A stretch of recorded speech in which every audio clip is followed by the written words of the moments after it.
nós vamos conversar um pouquinho sobre as leis naturais e metafóricas, porque nós temos uma necessidade muito grande de vivenciarmos as leis de Deus, as que são as leis naturais. As leis naturais regem todo o universo, todos os planetas. Os povos mais evoluídos, os planetas mais evoluídos, não precisam da lei dos homens, porque eles respeitam irrestritamente as leis de Deus. E são povos muito mais felizes, muito mais plenos, muito mais saudáveis do que nós. Infelizmente, a gente mal conhece as leis naturais. Então, nós vamos conversar um pouquinho sobre elas. A lei natural é a lei de Deus, é a única verdadeira para a felicidade do homem. Indica-lhe o que deve fazer ou deixar de fazer, e ele só é infeliz quando dela se afasta. Livro dos Espíritos, questão 614. Nós hoje vamos nos basear em algumas reflexões acerca da lei, porque para falarmos de cada uma delas, cada uma daria uma palestra. Então, nós vamos fazer uma passagem rápida sobre elas. Questões para o estudo de hoje. De onde advém para o homem o conhecimento da lei divina? Quem é dentre os missionários enviados por Deus à Terra o protótipo da misericórdia divina? Que tipo de espíritos são os profetas, os sábios e os legisladores que Deus enviou e ainda envia à Terra com o fim de fazer progredir a humanidade? De acordo com a codificação kardeciana, as leis morais dividem-se em quantas partes? Quais são elas? De todas as leis morais, qual é a mais importante? Conhecimento e reencarnação. Pode passar. O conhecimento da lei divina ou natural faz parte do progresso espiritual do homem, que se processa ao longo de incontáveis encarnações, visto que em uma só única existência é totalmente impossível tal aprendizado. A gente já viveu muitas vidas, muitas encarnações. Graças a Deus, hoje nós estamos aqui, né? Seguindo, tentando seguir, aprendendo muito com o Espiritismo. E o Espiritismo enfatiza muito as leis divinas, as leis de Deus, ou as leis morais, que é uma subdivisão das leis naturais, que são as leis morais. As leis morais estão dirigidas ao desenvolvimento moral do ser humano, e as leis naturais amplamente a tudo que existe, toda a criação divina, toda a criação do Pai.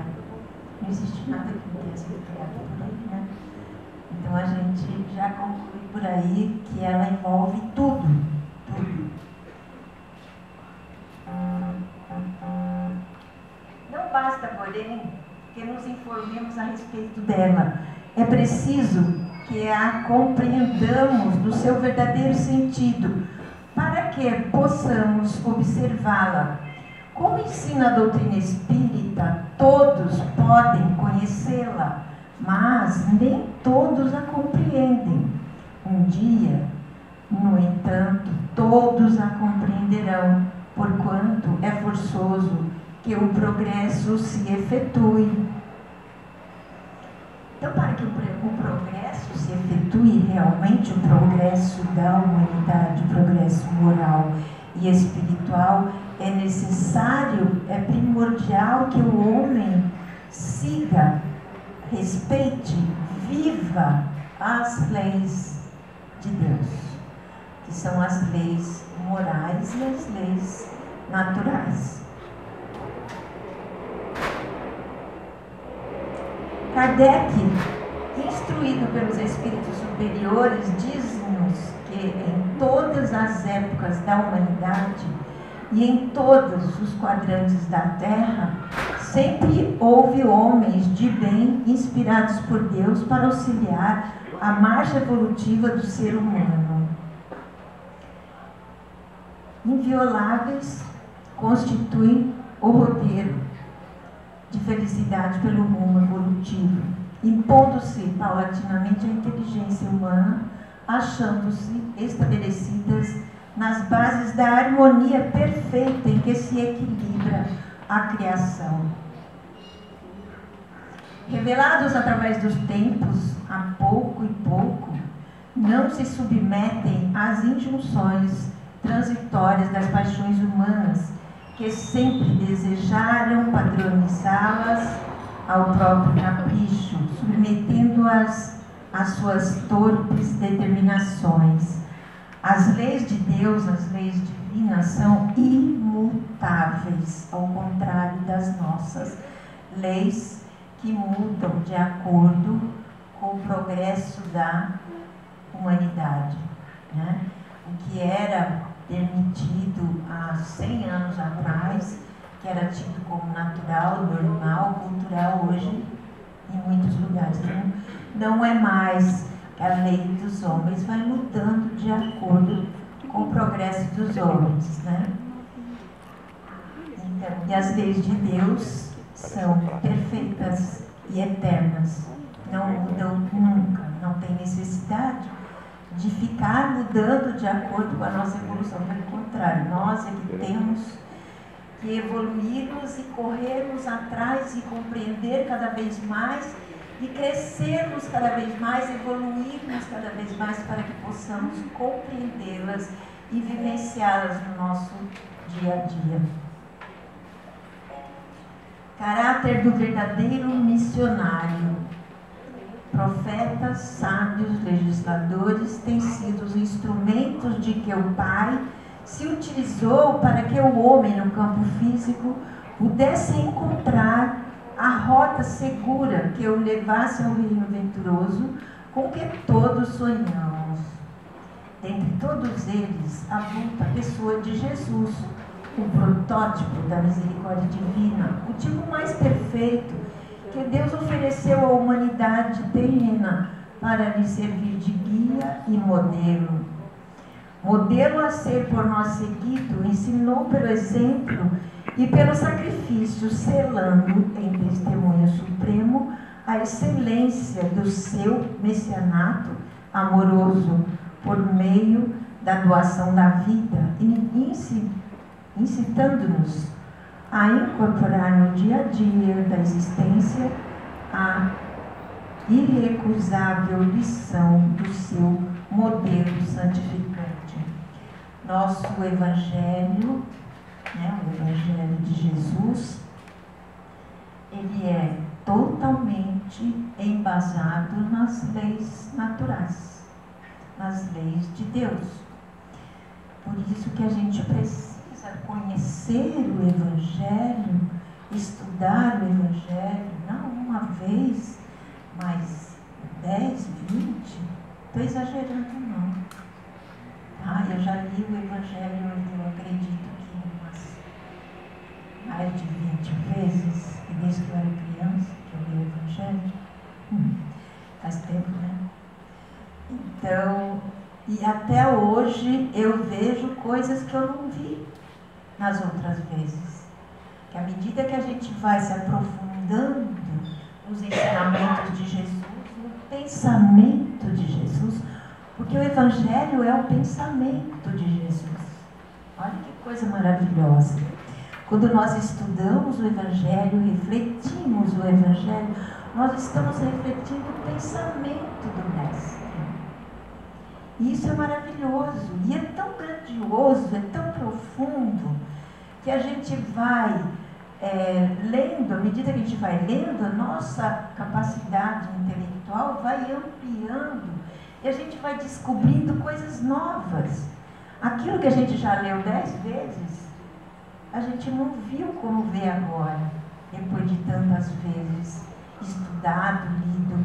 Todos os livros da codificação são muito importantes, mas o Evangelho é o número 1. Nós fazemos um estudo de todas as obras de Kardec, mas sempre Evangelho, depois uma das obras. Porque ele complementa tudo que está nas obras de Kardec, nos 5 livros de Kardec.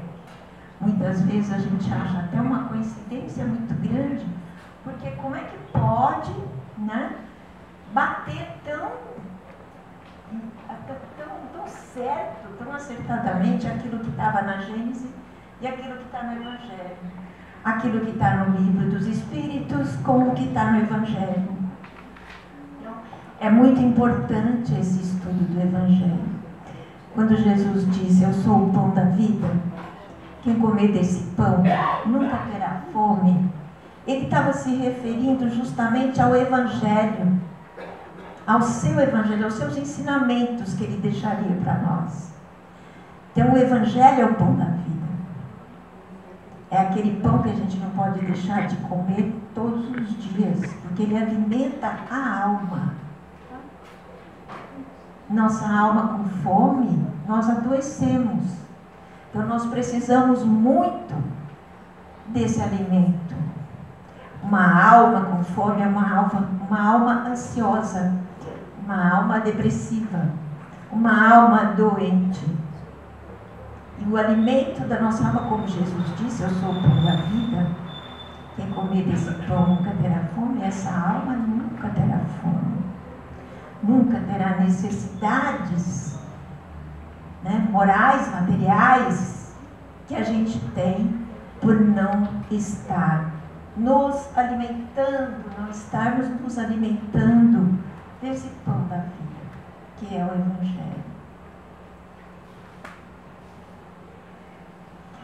Os profetas, os sábios e os legisladores que Deus enviou e ainda envia à terra são espíritos superiores, cumpridores das leis divinas, que aqui se encarnam com o fim de fazer progredir a humanidade.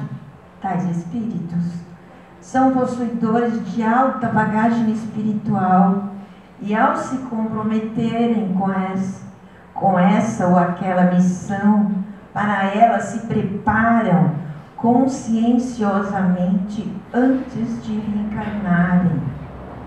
Importante lembrar, no entanto, que os verdadeiros missionários de Deus ignoram-se a si mesmos em sua maior parte. Desempenham sua missão pela força do gênio que possuem, secundados pelo poder oculto que os inspira e dirige. Revelam-se assim por seus atos, não se proclamam missionários, ao passo que os falsos profetas se dizem eles próprios enviados de Deus. O verdadeiro missionário é, pois, humilde e modesto, o outro, orgulhoso e cheio de altivez. Nós temos o exemplo do nosso Chico Xavier. Nós não conhecemos ninguém mais humilde do que ele, né? Nosso contemporâneo. E quando alguém dizia que ele era humilde, ele retrucava, dizendo, não, eu não sou humilde, eu tenho muito que aprender. É o que ele está dizendo aqui no texto. Os verdadeiros missionários, os verdadeiros enviados de Deus para nos trazer esses ensinamentos, eles nunca se dizem enviados de Deus. Eles nunca se propagam. Eles exemplificam os ensinamentos do Pai. É através do exemplo que ele nos deixa o aprendizado maior, a vivência dos ensinamentos de Deus, os ensinamentos de Jesus. Subdivisão das leis morais. Antes de nós passarmos para essa subdivisão, é rapidinho, porque eu gostaria de deixar para vocês uma recomendação de um livro de Ramatiz, que chama A Vida no Planeta Marte. Alguém aqui já leu? Já? Tá certo. Você sabe bem como é que é, né? É o livro de Ramatiz, uma psicografia de Hercílio Maynès, e ele conta que lá no planeta Marte as pessoas vivenciam as leis de Deus irrestritamente. O planeta Marte não é muito mais evoluído que o planeta Terra. É mais evoluído, mas não tanto. Existem outros planetas ainda mais evoluídos. Mas o que é mais interessante, você deve ter visto nesse livro, é que os habitantes do planeta não precisam de leis humanas, não precisam de advogados, não precisam de prisão, não precisam de julgamento e, por consequência de seguirem as leis de Deus, eles não adoecem, porque eles se respeitam. Eles não violentam o próprio organismo físico com alimentos que podem provocar alguma doença. Então, no planeta Marte não tem prisão, não tem hospitais, as pessoas não adoecem, não precisam ser punidas por nada, porque elas seguem irrestritamente as leis naturais, são as leis de Deus. Se vocês quiserem ler esse livro, vale muito a pena. É A Vida no Planeta Marte, do Ramatiz. Continuando aqui, as leis morais são, como já foi visto, uma subdivisão da lei natural. As leis morais se dirigem a nós, seres humanos, que precisamos do desenvolvimento moral. Estabelecidas pelo Supremo Pai, são elas de todos os tempos invioláveis, constituem o roteiro da felicidade que o homem alcançará mediante seu progresso espiritual. De acordo com a classificação adotada pela codificação kardeciana, as leis morais se subdividem, para efeito de estudo, em 10 leis: adoração, trabalho, reprodução, conservação, destruição, sociedade, progresso, igualdade, liberdade, justiça, amor e caridade. A última delas, a lei de justiça, amor e caridade, é de todas a mais importante, por ser a que faculta o homem adiantar-se mais na vida espiritual, visto que resume todas as outras. Pode passar. Agora nós vamos ver rapidamente cada uma delas, tá? Eu gostaria que você fosse colocando mais.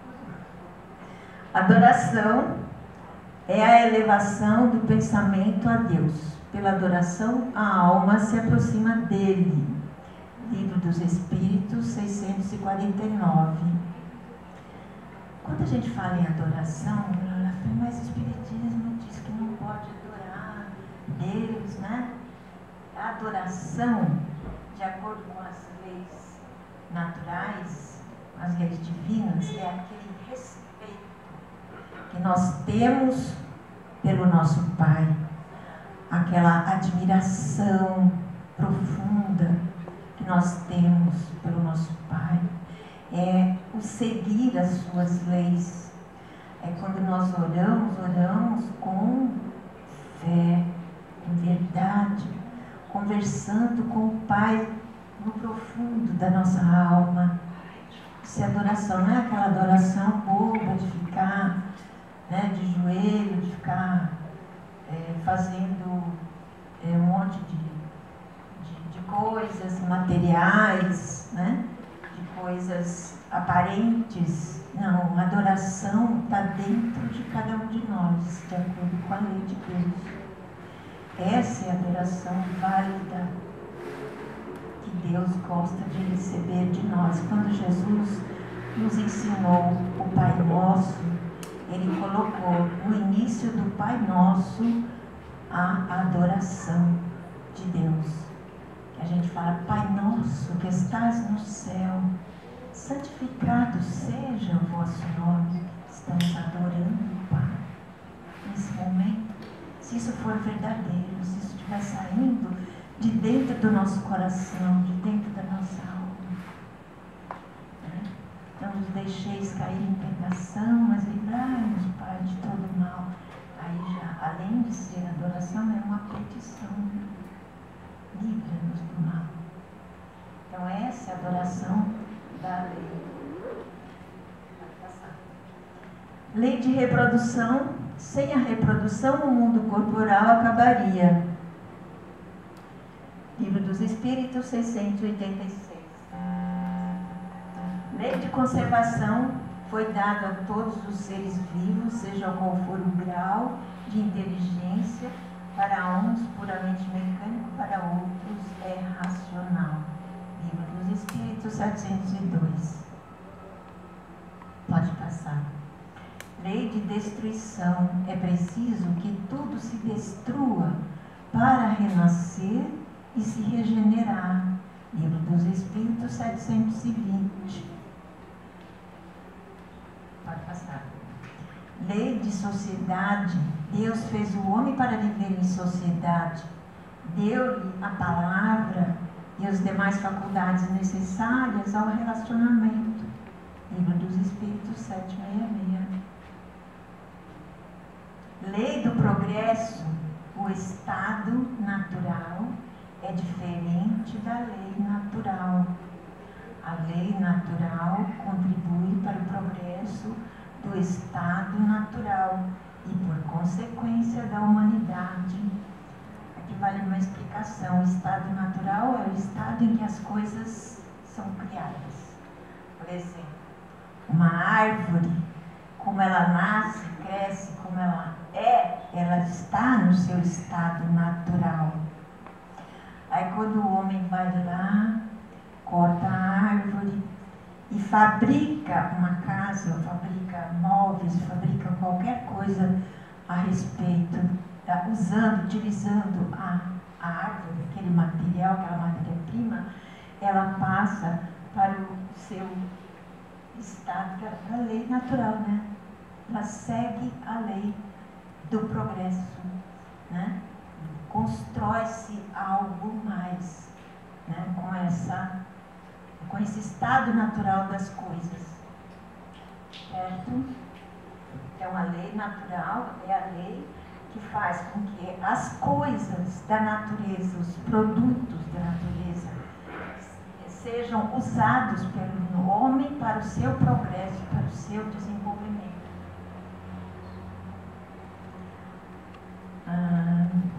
Lei de sociedade, já vi? Onde que eu estava? Lei de igualdade. Em todos os homens são todos os homens são iguais diante de Deus. Todos são submissos às mesmas leis da natureza. A gente quer a gente queira ou não, essas leis de Deus regem a nossa vida. Quando a gente não quer, quando a gente é endurecido, não deseja seguir esses ensinamentos, essas leis, a gente fica estacionado por um tempo, mas elas não deixam nunca de agir, nos impulsionando a progredir. Alguma coisa mínima acontece na nossa vida, nos impulsionando ao progresso, à evolução, através dessas leis, mesmo que não queiramos, mesmo que fiquemos dormindo eternamente, elas estão agindo em nós, mais vagarosamente, mas estão agindo em nós, sempre, tá? É o progresso, é a lei de evolução. A lei de evolução impulsiona tudo a evoluir, inclusive as pedras, natureza, os animais, tudo evolui, impulsionado pela lei de evolução. Lei de igualdade, já falei, pode pôr. Lei de liberdade, não existe liberdade absoluta, porque todos necessitam uns dos outros.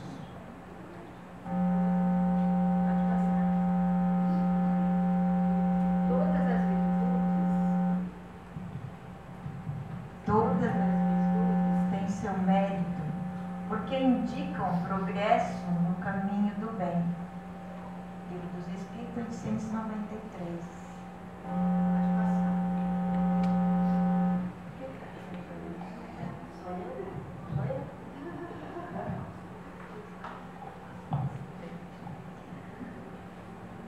Lei moral, já vimos. Trabalho. Trabalho é uma lei natural, por isso mesmo é uma necessidade.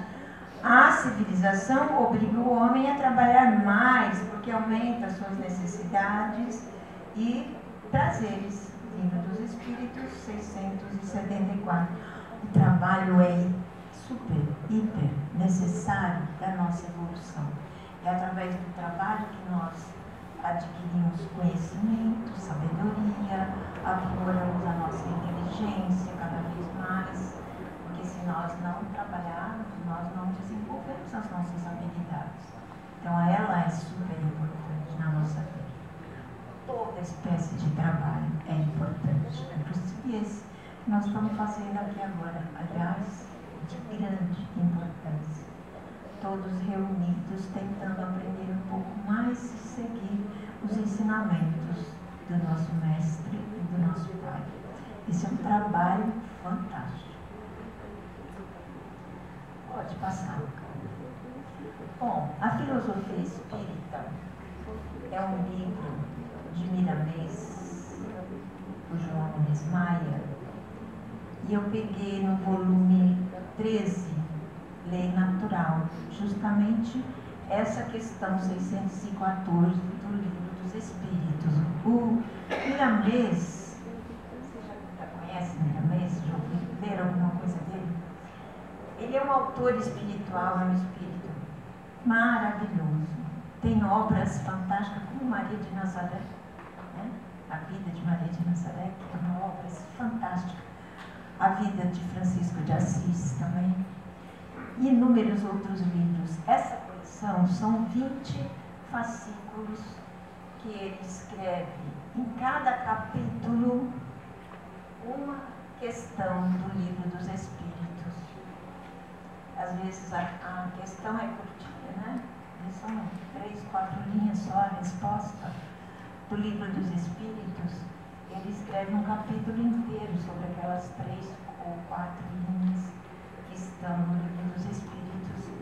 E eu, para encerrar o nosso estudo de hoje, eu peguei essa página do volume 13, né, do Miramês, para a gente refletir junto. A resposta do benfeitor espiritual à pergunta focalizada é a 614. Esclarece. A lei natural é a lei de Deus. É a única verdadeira para a felicidade do homem. Indica-lhe o que deve fazer ou deixar de fazer. E ele só é infeliz quando dela se afasta. É o que a gente acabou de ver também no Livro dos Espíritos, né? O homem só é infeliz porque ele se afasta das leis de Deus, porque ele não vivencia as leis de Deus. Pode passar. Já passou?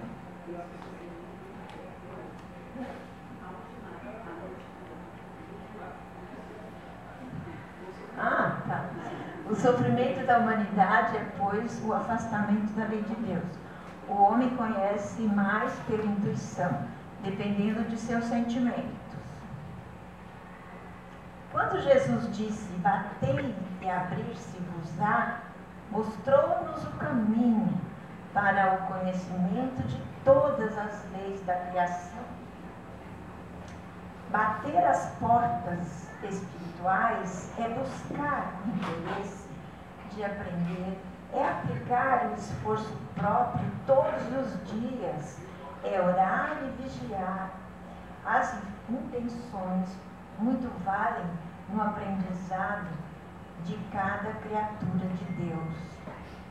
Podemos voltar ao assunto anterior no que se refere a fazer a vontade de Deus e a sua justiça, que o mais virá por acréscimo de misericórdia.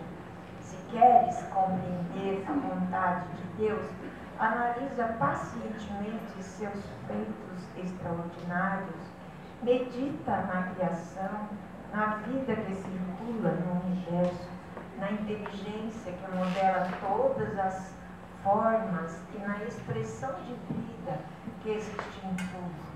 Basta conhecer-se a si mesmo para não negar a força soberana que nos dirige e protege. Pode passar. Quando Jesus se referiu à natureza, focalizando as flores, como no caso dos lírios dos campos, disse ele, com o esplendor de sua inteligência: eu, contudo, vos afirmo que nem Salomão, em toda a sua glória, se vestiu como um deles. Está em Mateus 6:29. A inteligência humana perde para a lei da natureza e, neste caso, no processamento das roupas naturais das flores, vemos que nem o rei que se vestia com apuro, com linho e ouro dos mais requintados, onde mãos hábeis trabalhavam com perfeição, se vestia como uma simples flor trabalhada pela natureza no silêncio da sua expressão. As flores são como beijos das árvores em gratidão ao seu Criador. Gente, que coisa mais linda, não é? Isso não é maravilhoso? As flores, vou até repetir, no silêncio, as flores como beijos das árvores em gratidão ao seu Criador. Isso é lindo demais, por isso que elas são tão lindas, né? Enfeitam tanto a nossa vida, né? São beijos das árvores em louvor, em adoração. Olha que adoração maravilhosa. É assim que nós precisamos adorar a Deus, nos tornando cada vez mais luz, mais evoluídos, mais brilhantes. Essa é a adoração que Deus quer de nós, como a das flores, que enfeitam a vida. Enfeitando a nossa vida, moralmente nós estaremos adorando a Deus.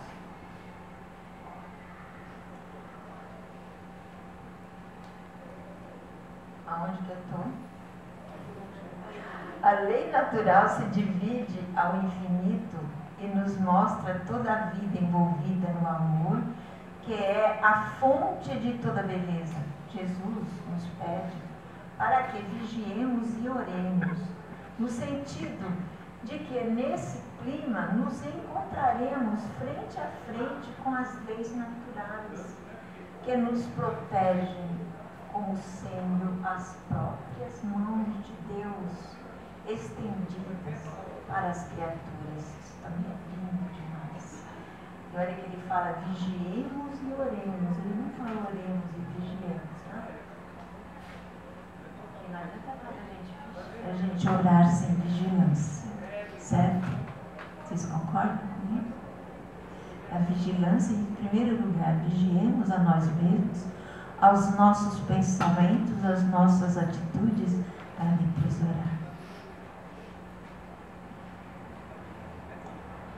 A humanidade tem de se voltar para a natureza. Ela é mãe bondosa e santa, que sabe preparar o alimento em todas as faixas da vida, para as vidas dos espíritos em todas as escalas a que pertencem. A harmonia na mente é lei natural, de onde vertem todas as qualidades. A desarmonia altera todas as qualidades nobres das criaturas, logo é antinatural. Pode passar. Nós terminamos aqui.